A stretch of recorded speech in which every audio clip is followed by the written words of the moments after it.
Hi guys, Lori here. I'm here today to do one of my most exciting videos that I love to do every year. I love to do my reading goals for 2020. I really look forward to it, and I'm hopeful that this year my goals will actually be more likely to get accomplished. Um, Last year I think I made like 20 goals. I'm only gonna make 13 this year, and I'm thinking that they're probably gonna be easier to achieve. I'm also utilizing my reading planners, well, the one I got from Little Inkling Designs and the one that I got from Owl Crate.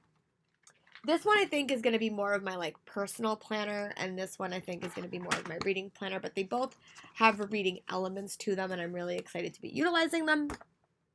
But I did come up with 13 goals that I wanted to share with you guys, and I am hopeful that you guys are equally making goals because reading is such a big part of my life, and I hope it's an equal part of yours and that you have goals that you are hoping to challenge yourself. I always start off my my goals with my professional goals. For those that don't know, I am a booktuber, I'm a blogger, and I'm an Instagrammer. And at the time of this recording, I have certain stats. For my blog, I think I have like 115 followers. For my YouTube channel, I have 271. For my Instagram, I think I have 400. So by the end of 2020, I would love to get up to 150 followers on my blog, 300 on my YouTube channel, and Instagram 500. Those are my professional goals. Also, I do set a Goodreads goal every single year, and I always start it off at 100 so I don't like overwhelm myself. But my real goal every year is to read 150 books. And I definitely completed that this year. I'm on track to actually make more than that, but that's a process. But yes, my goal is to read at least 100 books, if not 150. And then my third goal is to listen to at least 12 audiobooks, which factors down to one audiobook a month, which I think is very, very doable. I do have Overdrive through my library, and I am an Audible member, so I do get a credit every single month. But my real more challenge goal is to read 24 audiobooks in a year, or 25 rounded up, because I love audiobooks. I think that it's such a fun way to increase my reading goals every single year, and I really do want to listen to more audiobooks. So my real goal is to read about 25 in the year, but my basic goal is to listen to at least one audiobook a month. And then I do want to be able to complete the challenges that I'm doing. This year I'm doing the TBR and the Beyond Reading Challenge, which I failed at last year. I am doing the Beat the Backlist Challenge, which I want to read at least 50 books for. I'm going to do the Pop Sugar Reading Challenge and all the challenges that are in my Little Inkling Design Planner, which are the A to the Z Challenge, the Little Inkling 2020 Reading Challenge, Reading Rainbow Challenge, and On the Cover Challenge. So those are the ones that are just in my planner that I'm going to try to be involved in as well. I'm really excited about utilizing this planner, but those are the challenges that I'm going to see every single day when I'm doing this. And then the next challenge that I'm going to talk about is I am going to try to find a home for at least 100 books um, that I have read, and that's pretty easy. I work with a lot of kids, and I can normally find homes for them when I'm done with them, but I can also donate or give them to friends. So at least 100 of the books I read this year, I want to find new homes for, and I might love all the books I read. I doubt that, but I'm going to only keep the books that I think that I'm really going to reread in the future. Um, and kind of going along with that goal is I do want to read by 2020 50% of my BEA books from 2019 and 50% of my New York City Comic Con books from 2019, specifically before BEA 2020. So, and then figure out what I want to do with them at that point. And then this is the goal that's a little bit tricky. This is number 6. I am in the middle of a Harry Potter reread. I'm about to finish Deathly Hallows. So if I can finish Deathly Hallows in 2020, I want to read the back canon of Harry Potter. I want to read Quidditch Through the Ages, Beedle of the Bard, Fantastic Beasts and Where to Find Them, all the script books, and the illustrated editions. Maybe hard to accomplish, we will see, but that is my goal. So that I want to, if as long as I finished Harry Potter and the Deathly Hallows, I want to make 2020 my goal to read the other shorter books in that series.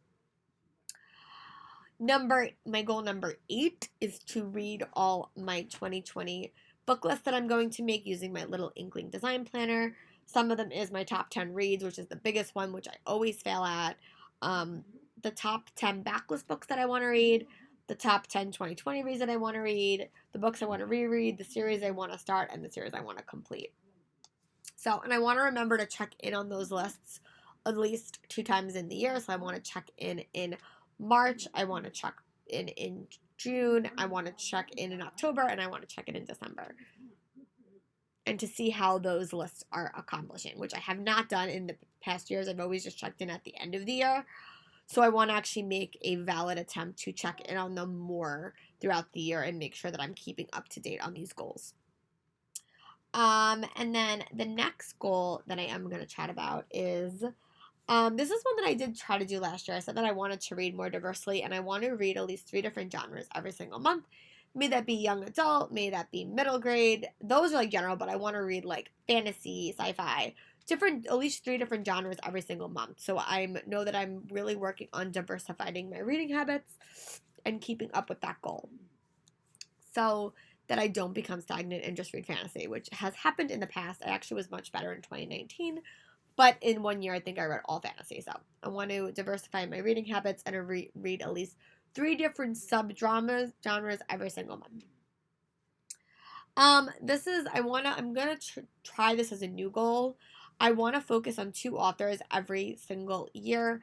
Last year I focused on Casey West, and I did finish all her contemporary books. But this year I want to focus on Cinda Williams, Chima, and Tamora Pierce. I want to finish the backlist of the novels that I have not read from them yet, which for Tamora Pierce is 2 series.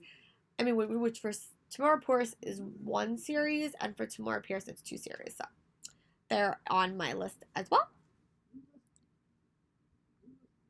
And then my number 10 goal is I want to read 10 books outside of the young adult and middle grade genre.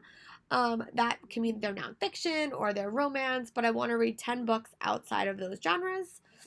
And kind of going off of that, I want to keep up on my graphic novel reading, and I want to read at least 5 graphic novels in 2020.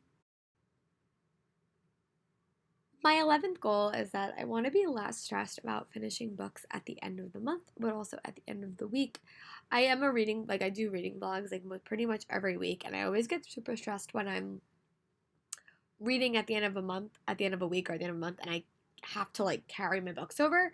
So I'm just trying to not be as stressed about that, and just trying to not rush through my reading, which is something that I always tend to do when I get nervous and anxious. So I'm just trying to take a breath and just say, okay, if you don't start a new book by the Monday, that's fine. But I'm also just going to try to take that into my Goodreads goal as well, and not be as stressed. And try to have a little bit more life balance with reading, and try to actually watch TV and go to the movies and do stuff like that, because I'm so worried about meeting my Goodreads goal that I sometimes take away my other things that I really do enjoy doing as well. So just to have a little bit better life balance with reading, because I was a new teacher last year and I knew that I really did want to read, so I kind of let everything else fall by the wayside. So I'm just trying to have a little bit more life balance with that as well. So have a little bit more life balance with reading and other enjoyable activities. I'll say that. And then my 12th goal is I want to do a true 24-hour readathon, when I stay up for 24 hours and read. I've never done that before. Honestly, it kind of scares me because I can't always stay up that late. But I am going to try maybe over the summer. We will see, but it is a goal that I would love to accomplish. And my last goal is that I do want to try to read on my Kindle more. I always make this goal, and I always never succeed at it, but I would like to try to read on my Kindle more. So let me know in the comments what are some of the goals that are on your 2020 reading goals. I would love to hear them, and I'll talk to you guys tomorrow for another video. Bye.